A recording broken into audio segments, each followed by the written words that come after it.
মেয়ে একটা মা। আজকে আমাকে অনেক গর্ভবতী লাগছে।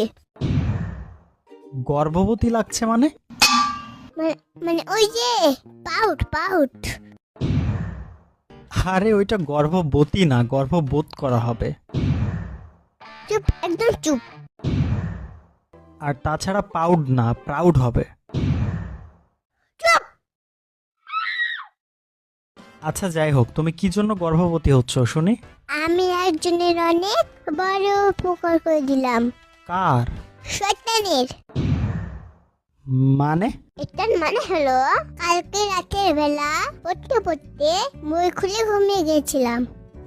তো জানো না, বই খোলার লাগে ঘুমিয়ে পড়লে সব শয়তানি মুখস্থ করে ফেললে। আচ্ছা আচ্ছা, এই ব্যাপার। তাহলে তো শয়তানকে অনেক বড় উপকার করছো। আগে তোমার মতো মূর্খ ছিল,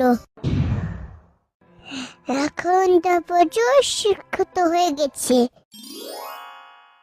অনেক মহৎ কাজ করে ফেলছো।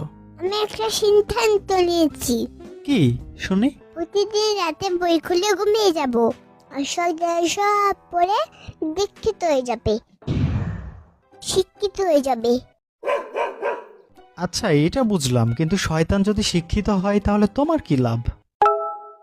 আমা, সমাজের নিচে পাই দাঁড়াতে হলে শিক্ষিত হিসেবে আমার তো ভালো লাগবে।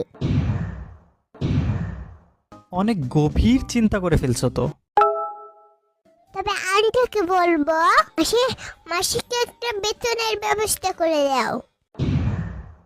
আচ্ছা এতক্ষণ সবই বুঝলাম, কিন্তু এই আন্টিটা আবার কে? সন্তানের আম্মু তোমার আন্টি। ও আচ্ছা আচ্ছা, এই ব্যাপার। একটা গভীর প্রশ্ন আছে। কি শুনি? শয়তানের হাড্ডি কেন বলে? শয়তানের মাংস তো বলতে পারে। শয়তানদের গায়ে কোনো মাংস থাকে না, ওদের গায়ে শুধু হাড্ডি আর হাড্ডি, এজন্য।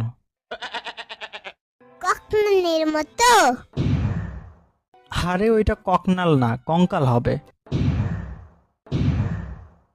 শিবের বাচ্চা